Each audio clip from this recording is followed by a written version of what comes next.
Hey, Jam, have you ever taken a vitamin? I have. I took one last night. And like a vitamin supplement and things? Mm-hmm. Mm-hmm. Do you know anything about the chemistry behind them? Uh, no.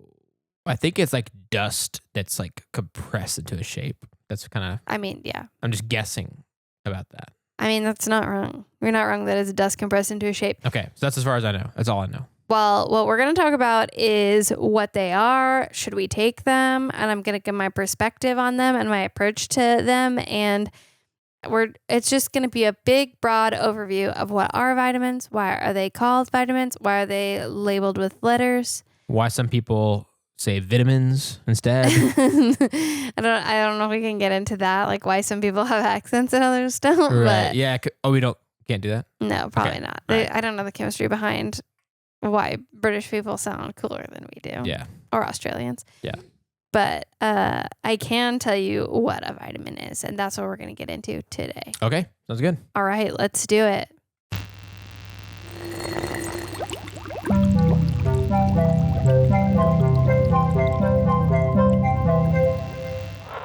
Hey, I'm Melissa. I'm Jam. And I'm a chemist. And I'm not. And welcome to Chemistry for Your Life. The podcast helps you understand the chemistry of your everyday life.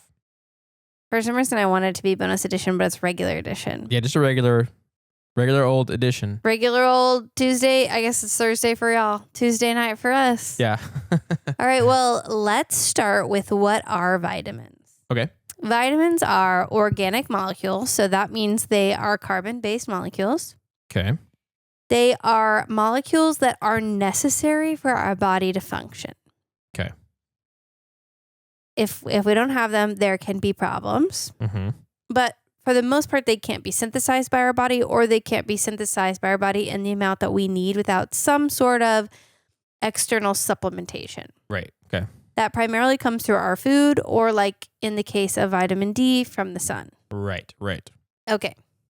So there are 13 recognized vitamins.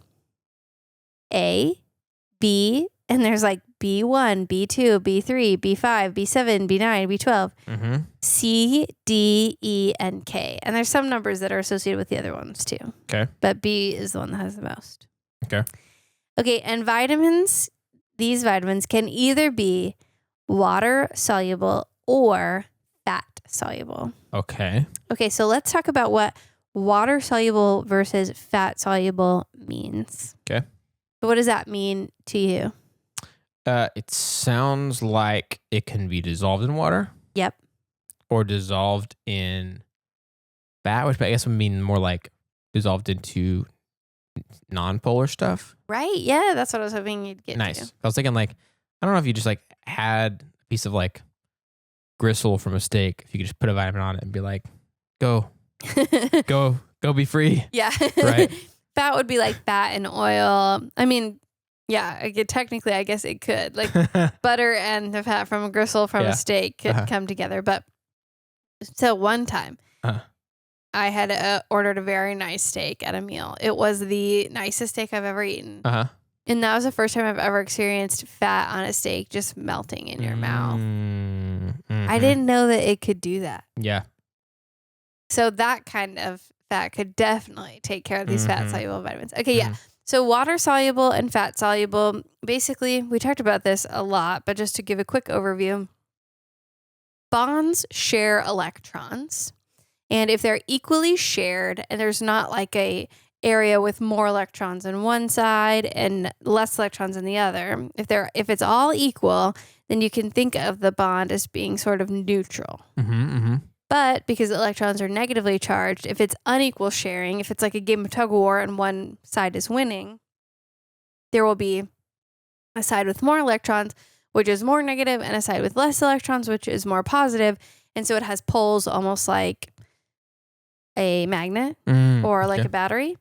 And so then it only wants to interact with other polar things. Okay. So the water-soluble vitamins, which are the B vitamins and C vitamin, those are soluble in water because the molecules of the vitamins themselves are polar. Yeah.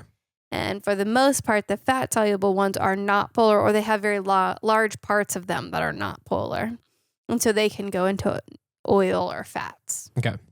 Because things like to dissolve things like them. Like dissolves like, you may have heard. Okay. So now some of these we've discussed before. To give you a little reminder, vitamin A. Do you remember what vitamin A is? We talked about it once before. What vitamin A is? I know it's in carrots. I don't know if it is or not. I know it is. I'm just kidding. I'm pretty sure. It has to do with eyes and skin. Eyes and skin. Do you want me to just tell you? Yes, please. It's retinol. Oh. Remember? Oh, yes. So when you put retinol on your skin or retinoids or whatever, it's a type of vitamin A. Wow. And it actually works to reverse the damage done to your skin by the sun because it's a cute little vitamin that we need. So but it also helps your eyes function. Is it like, I remember talking about this a little bit with vitamin D. This is one of the things that like grow up hearing about vitamins all the time and never really understanding them. Takes a bit for me to change my brain to think of it not just like random things in letters or whatever. But so vitamin A is retinol always, or retinol is an A vitamin, is one of the vitamin A's. Like how does that work? I think vitamin A, there's just the one. I think it's retinol. But But some of the other ones, like vitamin D, we talked about, like there was D1, D2, D3. Right. And there's sort of stages to get to the final D3. Yes. Yeah. Okay. Yeah. I can't remember just talking about that, but I remember thinking that I think probably with retinol and a little bit with vitamin D, realization of like, oh yeah, but what even are they? And is it just code words for other things? And is there like a category or not? And I guess with the ones that have multiples, it is. But yeah.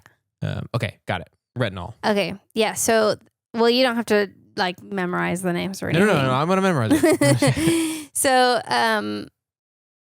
I have a list of where we get our different vitamins from. Let me make sure. Oh yeah, so we've done an episode on vitamin A. We did an episode on vitamin D. We are likely to do an episode on vitamin C sometime soon. Okay. Because that's probably the one you've heard. Ascorbic acid. It's used to preserve food, but also people say it's associated with the functioning of the immune system. So I want to look into that. Yeah. Okay. Vitamin A we get from plant sources in the form of carotenoids like beta carotene. So it is in carrots, you're right, which convert to retinol during digestion. Plants abundant in vitamin A include dark green leafy vegetables, so spinach and amaranth, among others, carrots, squash, yellow maize, mangoes, and papayas. Nice. Do you know why I remember that? Remember this class I've talked about a few times? I took a nutrition science class in college. Oh, so you already know all about the vitamins. Well, they talked about vitamins, but it wasn't trying to understand the molecules and like the thing, the way it works. It was more like nutritionally, it might be good if you know what things are in. Yeah. And so some of those I remember, but okay, they wouldn't be like, and here's why exactly. It's more like, here's the things that are in the foods. Here's what you need, that kind of stuff. Well, today we're just going to do a broad overview and we're not going to talk about the individual functioning. Okay. Just like what they are and why they're called that, kind of. Okay. Deal. So that's vitamin A. Okay. Vitamin D is present in, which we also talked about, is present in certain foods like salmon, tuna, and mackerel, but also, of course, we get it from the sun. Sorry, I have a lot of lists here. Okay.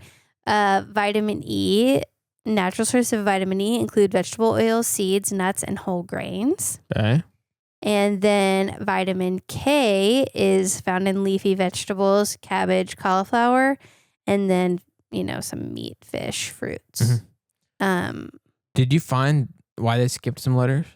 I did. We're going to talk about that. Okay, good. So the gut microflora also synthesizes vitamin K too. So that's another one that it's like, oh, you have the precursors in our gut synthesizes things. Got it. Okay. Okay, then vitamin B was hard to make a list of everything it was found in because I was using a resource from the NIH, so the National Institute of Health, and there was, it went through every type of vitamin B and where you could get it from. So I condensed it. So this is where you get all the vitamin Bs condensed down. So this is not like exhaustive. All the vitamin Bs, in every one of these sources. But you can get some vitamin Bs from all of these sources. Okay. All right. So milk, eggs, mushrooms, plain yogurt, This was a British website, so it was yogurt, peas, fresh fruits, such as bananas and oranges, nuts, whole grains, meats, avocados, and soybeans. Nice. Okay, so that's a little bit of what vitamins exist and where we can get them. Now, let's go to why they're called vitamins. Okay. And why they're called vitamins A through whatever. Okay, so I think I've told you this before. Yes, and I think I remember thinking of a sort of funny to me thing after you said what it really was. So now I'm only kind of remembering that, which is like, oh, they're vitamins. They're vital miniature little thingies. They're vitamins. They are vitamins, miniature things. But what they were originally was, it's derived from vital, and then. So I'll say the first group that they were like, oh, this is important for our functioning, had a specific functional group on it. And a functional group is? A group of atoms that appear in a similar shape and have a similar way of behaving. Right. And, yep. So they will appear in these specific arrangements over and over, and so we know how they'll act. So one such group is an amine. Aha. So vital amines, they were like, oh, we need these amines to live. They're vital to us. They're amines. Then they found some vitamins that were not amines. So they're like, well, let's just drop that E and we'll just call them vitamins. Yeah. They're like, you probably need these.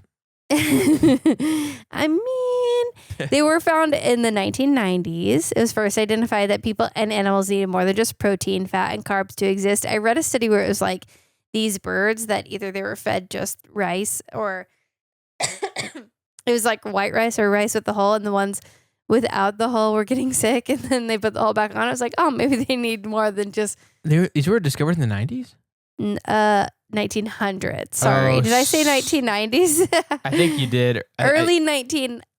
Okay. I was going to be like, no way. So the 90s or the late 1900s. Yeah, sorry. Yeah, still in the same, century. Yes. But it'd be so funny to have been, because you and I are early 90s folks, right? Yeah. So it'd be so funny to have been born right when something like that started existing and being talked about or whatever. And for us to just kind of not know any different, and to only now discover that they had... they were as old as we are. Yeah. Okay, so in early 1900s, that makes way more sense. It seems so much more normal. But it would have been cool. I would have loved to be like, 1990s. I mean, like, okay, something good happened in the 90s, you know? No, yes. I mean, yeah, something good did happen in the 90s. We were born. Right. And 1999 is like one of the best years for movies, apparently. Like, sometimes I've looked at lists and they'll be like, do you know all these movies came out in 1999? And I'm like, no. 1999. Way. That's also when the Dallas Stars won the Stanley Cup, but I don't remember a single movie that came out. So Lion King was earlier, like 94, 95. 99 has some stuff like Being John Malkovich is 99. It is an era where there are a lot of smaller important movies made. I wish I could remember more off the cuff. Maybe talk about that in the chem immunity that we have coming up. That's good. Maybe we can investigate that. But yeah, I have seen it multiple places where people we'll talk well, it's not like a legendary year, not like 1999 was, but it's like interesting. It's like everyone agrees in that space. Not everyone. No one agrees. Everyone doesn't agree on anything, but a lot of people agree on that. Yeah. Well, the early 1900s were the golden years for vitamins. And business was booming. So essentially two people sort of separately, but at the same time, a Polish chemist and an American chemist identified, this one was doing the thing with birds, and they were like, oh, these birds are getting sick, And then separately one was like, oh, there's this accessory nutrient that's important. So the accessory nutrient was found to be A. Accessory, and then someone else separately named the vitamins. They came together. So the first one was vitamin A, and then they were just named chronologically: vitamin A, vitamin B, C, D, E, and then K. Yeah. K. Because I was like, where did the other Where'd the other letters go? Yeah, seriously. F, G. Come on. Yeah. It's because K is important. Vitamin K is important in the functioning of blood. And a Danish scientist identified, I guess, vitamin K and was like, oh, K, the word for blood in their language starts with a K. So they're like, see, vitamin K for blood, like vitamin B for blood. But I see. But it's actually K for their version of blood. Yeah. And so he just, I guess, was like skipping it. Yeah, and I guess if he like wrote a bunch of stuff about it, did a bunch of things about it, other people being like, oh, it's just great stuff, but we're going to change the name of the thing that you isolated. And it would be like weird. It's like, oh, you've clearly already done all this work and like find and replace didn't exist. Yeah. In that paper. Or I also feel like find and replace didn't exist. Sorry, it's just like, that would be actually kind of hard. He's like, oh, he's written a lot about this. That took me a second to realize. Okay, so, but I also think there's, part of me is like, what a dumb system that you just made up that there were vital amines. There weren't even vital amines. And then you just labeled them A through D and then K. But actually, then I thought about it after and I was like, that's way easier for people to remember than the molecule names. Like, I can't even remember the molecule names. Right. Except for I know vitamin A and I know vitamin C, but like we just did vitamin D and I can't remember the name of that molecule. And I am a chemist. That's a good point. So then, for all my, get it together, it actually, it is easier to remember vitamin A, vitamin B, Yeah, totally. So for all my mockery, they did a pretty good job. Yeah. And now I'll remember the K is blood. And coining a new word, it's like, okay, from vital amines, but like now, I mean, the word vitamin, we got it. We all know it, like we all had the Flintstone ones or whatever. It's like, ever since we were a kid, we knew something about them and that word means something. And so it's kind of helpful that it's so easy to say and remember. And even if they're not all amines, that they coined a new slang and it's working. It's working. I guess. The K thing is also just kind of funny. It was like, I'll do my own thing. Yeah. You guys are dumb for just using the alphabet. I'm going to do my own thing. He's like, why don't I just use random alphabetical letters? I'm going to use the first letter of blood in my language. Like, that makes a lot more sense. And it's like, because then true, vitamin actually. A would have been vitamin E because it's like for the eyes. Yeah. And then vitamin D would have been vitamin B because it's like for your bones. And vitamin C would have been vitamin I because it's for the immune system. And then that would have been easier to remember. That would have been pretty vitamin good. Immune, vitamin blood, vitamin bone. Yeah.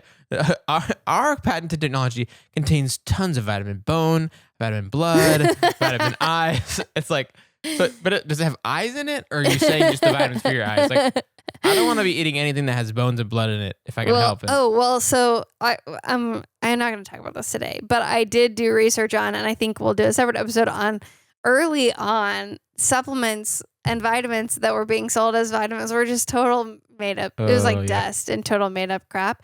And so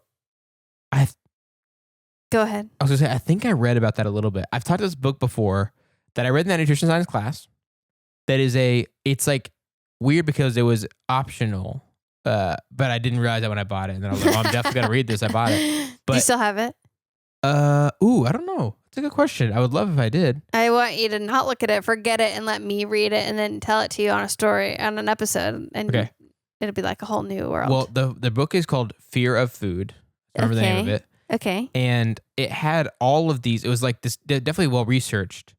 But the guy who wrote it was certainly trying to write it to regular folks to understand it and put things in sort of in story form. Nice. But every chapter is basically had a different, really interesting early take on foods and health that ended up being either really wrong or like had the right idea, but it took a while before it ever like got anywhere. And one of them was about how vitamins for a long time were total shams, and their way of trying to like sell things that had it and stuff was ridiculous and like totally. People could do whatever they wanted, and it was the Wild West. And there's a chapter just about vitamins. There's a chapter just about yogurt, because there was a time when people thought, obviously yogurt's good. It's got good things going for it. Yeah. But there was a time when it was like the miracle thing. And so people were, and this is probably almost all these stores are based in the U.S. So like these things might have not happened to the places. But super interesting book. And each one's like its own story about a type of food. or part of our health or whatever. Anyway, Right. super interesting. That does sound really interesting. It's like every chapter is like a really interesting podcast about things you didn't know about. Could we food. just like take that book and do episodes based on that? Why not? I mean, it's super cool. We should find it. Yeah, So- I'll look into that. Yep. Good recommendation to our listeners. Okay, so back to what we're talking about. Yes. So I haven't talked much about that, but I will say, well, first I'll say this. These vitamins are essential to our optimal body function. And if you have deficiencies of them, like we discussed on some of our other episodes, but if you have deficiencies with, if you don't have enough vitamin D, you're not going to have good bone health. You could get rickets. If you're not having enough vitamin C, you could get scurvy. There was lots of negative health effects associated with vitamin D deficiencies, which I have a vitamin D deficiency. And it is associated with things that I have also had trouble with, like one is associated with blood sugar issues, and I have that. And there's all kinds of things associated with vitamin D. So if you don't have enough of them, it's bad. That's true. And so if you don't have enough of them, it is good for you to supplement them with whatever your doctor tells you to supplement them with. However, in general, vitamins and minerals should be provided primarily by the food that you eat. Right. So this is where we'll get into vitamin supplements. Okay. And what we think about them. And I'll give a little bit of the history. So there have been, I would say, some ups and downs with the United States government, the FDA, and regulating vitamins. But in the 50s, I think the 50s and 60s, the statement that was required to be on the supplement bottle was vitamins and minerals are supplied in abundant amounts by the foods we eat. The Food and Nutrition Board of the National Research Council recommends that dietary needs be satisfied by foods. Except for persons with special medical needs, there is no scientific basis for recommending routine use of dietary supplements. That's what used to have to be on the bottle. Now, that has to be on the bottle. There's lots of little regulations, but basically that this is not overlooked by the FDA. Oh. Isn't that interesting? Yes, that is interesting. So we can talk more about the regulatory bodies and stuff, but essentially most science points to the fact that you should be able, as long as you're not eating what they called a monotonous diet.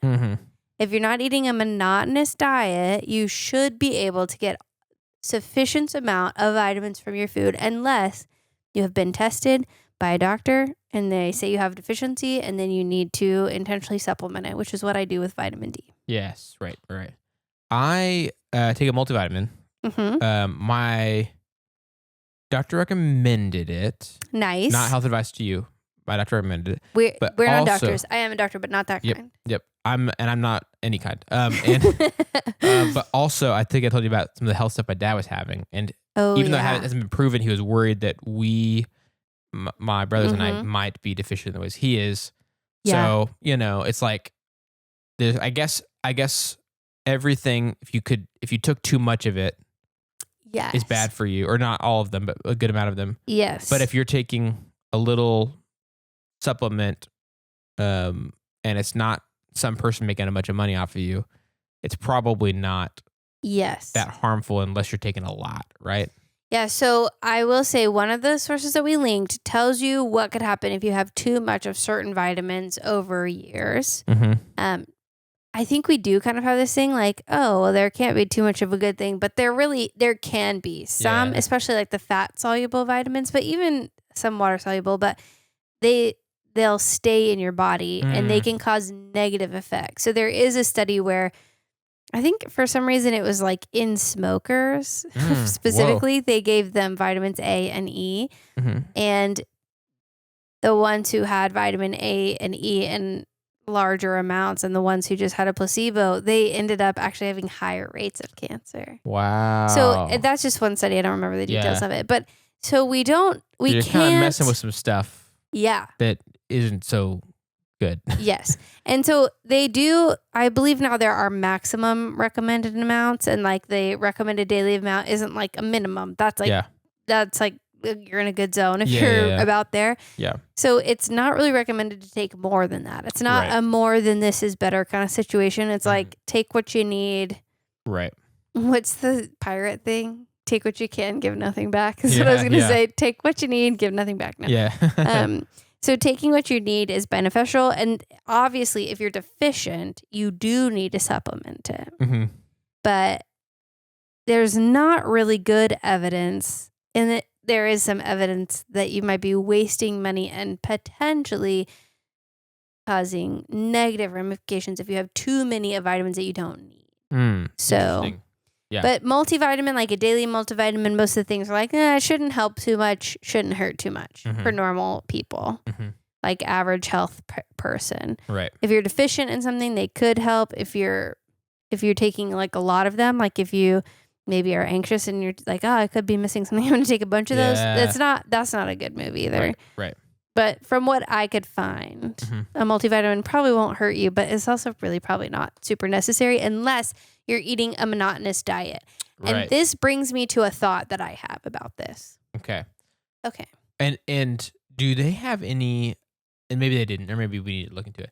Do they have any numbers of like, trends? They have like probably a lot of good data about trends of diets in the US, right? Mm-hmm. I wonder if they have any numbers about how many of us are in a monotonous diet. So that's what I was going to say. Okay. So they don't have a trend. They didn't have numbers about that necessarily, but we've talked about fiber on this podcast before. Right. And the majority of Americans get not enough fiber.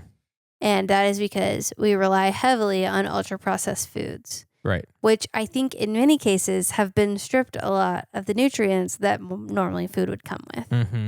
And so I am of the belief that it is possible that some of us are accidentally eating monotonous diets because of the standard American diet. Right.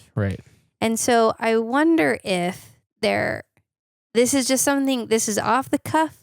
This is not anything I looked up, but I'm like, is it valuable for most Americans who are not getting enough fiber because they're not eating enough vegetables, so they're very likely not getting enough of other nutrients?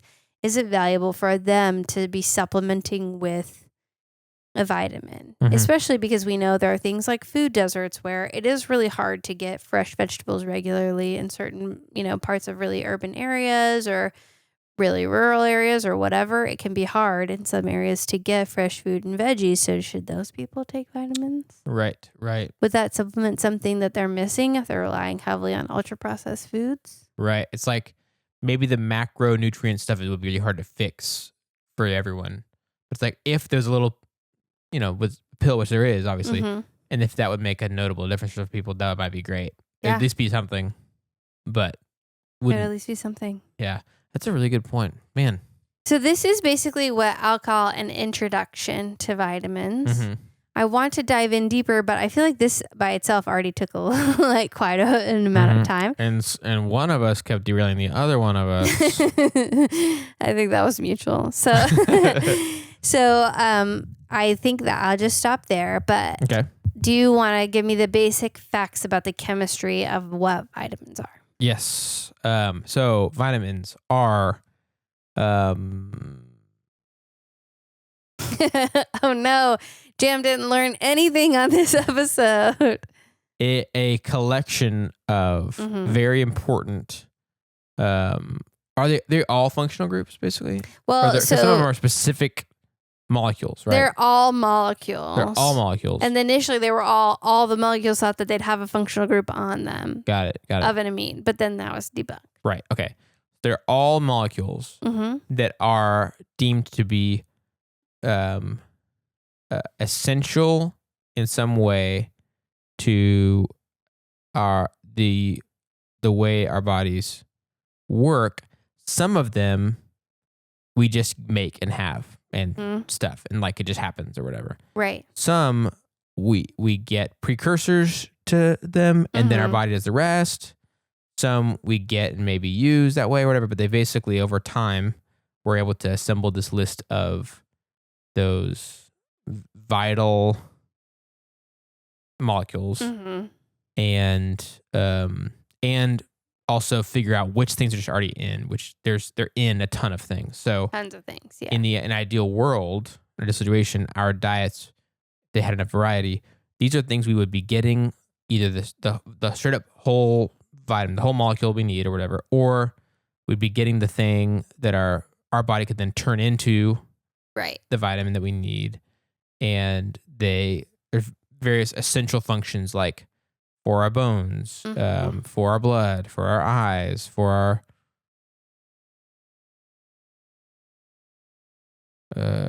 skin. Eyes, skin. I should have compiled a list of what they all do, but I didn't. I can for next time. Yeah. And I think that's fine. That's it? Okay. Yeah. I was like, I don't think I said anything else, did I? Therefore, I mentioned. And you can't have too much of them. You can't have too much of them Mm-hmm. because it's not always too much of a good thing. Right. You missed one part. Okay, wait, let me think then. The one part is that they are cool. Dang it. They're yeah. Fat-soluble? Yes. Yeah. Back to the very Fat-Soluble, beginning. which means what? Which means that they themselves are nonpolar, and so they can be dissolved into nonpolar things. Our bodies, so they'll be stored in the fat stored in our body. our fat. I think. And then water-soluble, they are polar, and so they are soluble in water, which we have a lot of in our bodies. Yeah, and I think a lot of times that means if we have excessive amounts of those, our body can just excrete it in urine. Maybe one thing I read was like even the water-soluble ones could be stored, but I think the fat-soluble ones are more dangerous. Got it. Okay. Like a higher risk of that. Yep. Yeah, okay. And then, which, also vitamin C a lot of times is used to help preserve things. Like if you ever get apples at a fast food chain, it'll probably say ascorbic acid on there. Because it acts as a preservative. But it's a vitamin. So then you're like, oh, that's fine. And yeah, it's interesting. Yeah, don't mind if I do. So that's a good overview, an introduction to vitamins, and we're going to keep talking about them and how the FDA has or has not regulated them, and also some of the functions of them in future episodes over the summer. I thought that'd be a fun little series to do. Nice. I like that a lot. Okay, now though. So remember, instead of doing, what's a fun thing, I was like, we could do categories. Yes. Okay, well, this is a fun category that I thought of that is related. Okay, deal. In honor of the monotonous or non-monotonous diet that we should each be eating. There's a study that came out somewhat recently that indicated that not only do you need fiber, but it's best if you can get fiber from a variety of sources. Okay. Of plant sources. So if you have had more than 30 types of plant food, you are more likely to have a much healthier gut. Okay. And probably to have gotten all the vitamins that you need. That's me conjecturing. Right. Okay. So my question for you is, how many types of plant food do you think you've had in the last few days? How many types? They say 30 plant types in 7 days. Okay, let me think. If you want to, we can do that thing that's like, it does a little clock wipe of the screen so that you can have time to think about it. I could probably just start listing things off and counting them. Okay, let's do it. All right. I'll count. Okay. Spinach, strawberries, blueberries, bananas, apples, oranges, carrots. And all plants, so spices count if you've had a variety of spices. Okay, I mean, and different varieties of foods like Roma tomatoes versus cherry tomatoes. Oh, I definitely have had tomatoes for sure. Roma, or like one kind or multiple? I don't know. Okay. Nut butters, oils, seeds, nuts. I'm not a nut butter guy as much. Anything plant. So you could say it's that like the spices. I've had crushed red pepper. Okay. Black peppers from I'm at 10, right? Okay. Avocado, corn. Yeah. Any whole grains, oats, legumes. Yeah. So beans. I've had two kinds of beans. Does that count? Yeah. What'd you say? Oats. Or any any kind of whole grain. Yeah, I've had whole grain bread. I had a whole grain wrap which is probably the same thing though, right? Probably both from maybe. We'll wheat give or you something. 2 different ones for that. And you said you also had oats. I don't think I counted that. Oh, actually, you know what? I don't know if I have this week. Let's just take it off because I don't think I have. Man, if I could get to 20, have you had olive oil? Oh yeah, 100%. What about popcorn? You eat popcorn a lot. Oh yes, I have. Yes. But that's a different kind of corn, I guess, right? We talked about popcorn. And you can corn. have different varieties. Different varieties count. Oh yeah, and then bell peppers for sure. Oh, nice. Onions. Did you have different types of bell peppers? Yes, 3 kinds. Okay, I'll give you 3. And then onions. Did you have multiple types of onions? Just 1, I think. Okay. And chia seeds. Nice. Those are good for you. They're high in fiber. Oh, does cacao have fiber? Yep. Okay. And you know what is a big plant food that you do a lot? Coffee. Coffee. Ha. And I have had tea, I think, once this week. It's a different plant. Yeah. But would the fiber get into the juice, the liquidy part of it? I mean, like if I'm just brewing we with count. it? Yeah, we count like if we squeeze limes. Okay. Not like fruit juice. Oh yeah, but lemons and limes too. Lemons boom, and boom. limes. Okay. I'm almost at You're so close. 30. Okay, we can do this. Oh my gosh. We're very close. Jalapenos. Okay. Let me look at my list. Thinking and of see. other spices I've used. Yeah, did you use any spice besides crushed red pepper and regular pepper? I don't know if I have. Salt's not that one, obviously. It's not from a plant. Any nuts at all? Nope. You already had chocolate. You said cacao. Pickles, lettuce of any kind. You said spinach already, but lettuce. I've definitely had lettuce. Yes, duh. I don't think you did say lettuce. I don't think I did. Yeah. You got it. 30. That's exciting. Dang. It's good that Good job. that you asked this a few weeks after Em and I started changing how we eat more and eating healthier. So I'm so glad we didn't do this like 4 weeks ago or something. Well, I'll say so. I learned this as like part of me trying to figure out for a while before I got treated for ADHD. I had really intense stomach. It's called indigestion, so like heartburn, but in your whole stomach, not just in your like chest or whatever. And so I was like trying to learn about eating well for gut health, and fiber was one. And then I found this study, and it was like I was at 10 most of the time. But now, so like we worked really hard to get to 30 consistently, and then we like did a health challenge with some friends, and this was one of the challenges. And I hadn't thought about it in a long time, so I was like, oh, how am I doing on that? And I counted back to last Thursday and got to 40. No way. I just thought of 4 more. Which ones? Broccoli, cauliflower, zucchini, and squash. Look at you. Well, we made, I was trying to remember, we made a vegetable soup, which is in like our meal rotation. And we have like so many vegetables in there. Yeah. Like we try to do a ton. I didn't use rice either. It's a different one. Different grain. That's a plant. Yeah. All right. There we go. 35. So it's so hard to remember all of them. It is. But that helped me a lot. Yeah. So yeah, that's cool. So you got to 40. I got to 40. What are some of those that you had that I don't? Okay, so we make kidney bean burgers, and I put flaxseed and hemp hearts in them just to and I started doing it. I used to just put flour, and then I was like, oh, I could use this other stuff that acts like flour that's more plants during that challenge. I just put spices because we put a bunch of different spices in those kidney bean burgers. I did a ceviche with mango, cherry tomatoes, red onion, jalapeno. Nice. Which you had a lot of those. Yeah. Potatoes I've had that you haven't had. Me too. Yeah. Oh, you have had them. I just didn't think about them. Like they obviously are a vegetable, but sometimes when you're thinking about vegetables in your meal, they're like not. They kind of go in the carb category. Right. Yeah. Let's see. Oh, you've probably had garlic. Oh yes, 100% I have. I had salsa at Chewy's. Ooh, which I was like, I'm not counting all the individual vegetables on that, so I just put salsa down. Yeah. But salsa is good for you. Yeah. Just try not to eat a ton of chips with it. I also have a go-to cashew, almond, dried cranberry, and dark chocolate mix of nuts that I just grab a lot. Nice. And I happen to make, what is that called? Granola. Do you remember our friend Kevin when you used to make granola? You know, I had his once before. I have making your own granola associated with my good friend. Your friend too, Chad Doty. Oh yeah. He's the first person I ever met that made his own granola. And it's one of the things where I was like, I didn't know you could do that. You're allowed to do that. But yeah, Kevin did too. Yes. And I liked it a lot. His was good. Yeah. So he gave me his recipe. So I did that with macadamia nuts. And also I put oats, whole oats, obviously, and maple syrup is from plants. Nice. So put that on there. Nice. I also used vanilla in there, but it was probably artificial vanilla. So it's like, that's probably missing a lot of the, there's like not, it's like not in the spirit of the rule. So I skipped the vanilla. Yeah.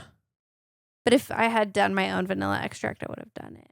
And then also I didn't write this down, but I did, for a while I was having a hard time eating vegetables and eating out a lot.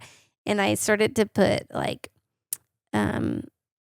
some spices in capsules, and I'll just take them some. So sometimes I'll just take like a capsule full of cinnamon. Sometimes I'll take a capsule full of beetroot powder. Nice. Just to like beetroot. I love putting those things in my smoothies, but I've had this whole dental saga, and it hurts to drink cold things. So I haven't had smoothies in a long time. But those I would chop up yellow squash and freeze it instead of putting that, and put that in instead of ice, and it was so good, and it's just hidden vegetables. Yeah, I love doing that. Now we've been doing a lot more smoothies lately. I've heard carrots are good in smoothies. That's what I was doing with that. A lot of the carrots I've eaten this week have been through that. Nice. Because they don't usually liquefy all the way. There's little tiny pieces or whatever, which I'm fine with. And it gives some texture. Unless you happen to bite down exactly on it, you might think, like, I've also put these 0 sugar chocolate chips in my smoothies. Oh, yeah. And so you get texture, and you kind of just think that's a little piece of chocolate chip. But it wasn't actually, it was carrot. The carrots are sweet. So I do that with cacao nibs. Sometimes I put those in there. It's little. Yeah. Little nib to nibble on. Little nib to nib on. Okay, so yes, that is that's just a quick introduction to vitamins and what they are. And I think this is going to be a more, that's awesome. Like a series type thing. I mean, we kind of have already started the series because we've done retinol, vitamin D, but there's more vitamins to explore. And I also wanted to talk about, like, you hear like, oh, those aren't regulated by the FDA. So what does that mean? And what should we do with that? And also, there's a lot more. So this is vitamins, but there's also supplements and minerals and other things that I want to talk about. So. Okay. Awesome. Yeah. So here's your little introduction. And I'd love to hear how many vegetables all of y'all had in the last week. And if you didn't have a good week in the last week, then take this as a challenge and see if you can get up to 30 next week. Up to 30, that's plants, right? Overall. Plants overall. All kinds of plants. Sorry, I always say vegetables, but yeah, it's like, it's spices count. I can't remember if it's like as small of a quarter of a teaspoon of a spice or something, but I don't measure it. Yeah. Usually, but spices count, oils count, nuts count, and then, any vegetables, fruit. I counted pickles. Yeah. I'm like, that's a plant. Oh, 100%. I guess oils if it's not like butter and it's not like beef tallow or something like that. Yeah, like olive oil or coconut oil. That was one that I had on there. I guess most of our oils we use for cooking are vegetable, plant derived, but not all, I guess. But yeah.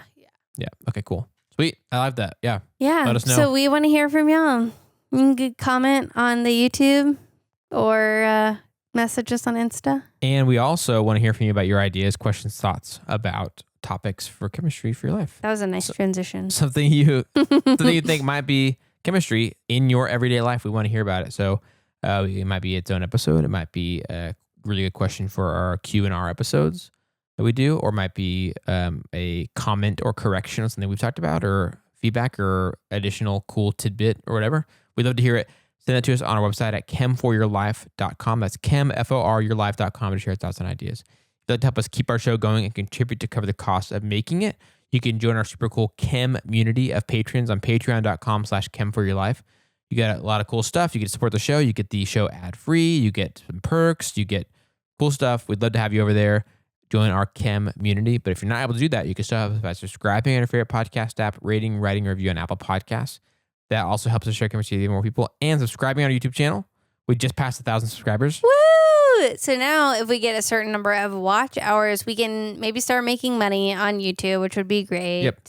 We've heard it's, like 30 cents or something like that, but it all goes to supporting chemistry for your life. It does. The chemistry, the sharing of the chemistry with everyone. So, we're here for that. And yes, please do those things. They help us share chemistry with even more people. This episode of Chemistry for Your Life was created by me, Melissa Collini, and him, Jim Robinson. Jim Robinson's also our producer. Thanks for this beautiful audio quality. And this episode was made possible by our financial supporters over on Patreon. It means so much to us that you want to make chemistry accessible to even more people, and you get the perks of ad-free episodes and hanging out with us. Those supporters are Sierra L., John T., Avishai B., Bree M., Brian K., Carol R., Chris and Claire S., Chelsea B., Derek L., Elizabeth B., Emerson W., Hunter R., Jacob T., Christina G., Katrina H., Latila S., Lynn S., Melissa P., Nicole C., Rachel R., Sarah M., Stephen B., Suzanne P., Timothy P., Venus R., Erica B., Cullen R., and Jeanette N. Thank you all so much for being part of our community on Patreon, and for everything else you do to make this podcast happen. And we send an extra special thanks to Bree, who sometimes creates illustrations to go with episodes of Chemistry for Your Life. You can see on our YouTube channel, and you can check out her website in our links. And if you'd like to learn more about today's chemistry lesson, you can check out the references for this episode in our show notes or in the description of the video on YouTube. Yay chemistry! Yay chemistry! Yay vitamins! Yay vitamins! Boo monotony!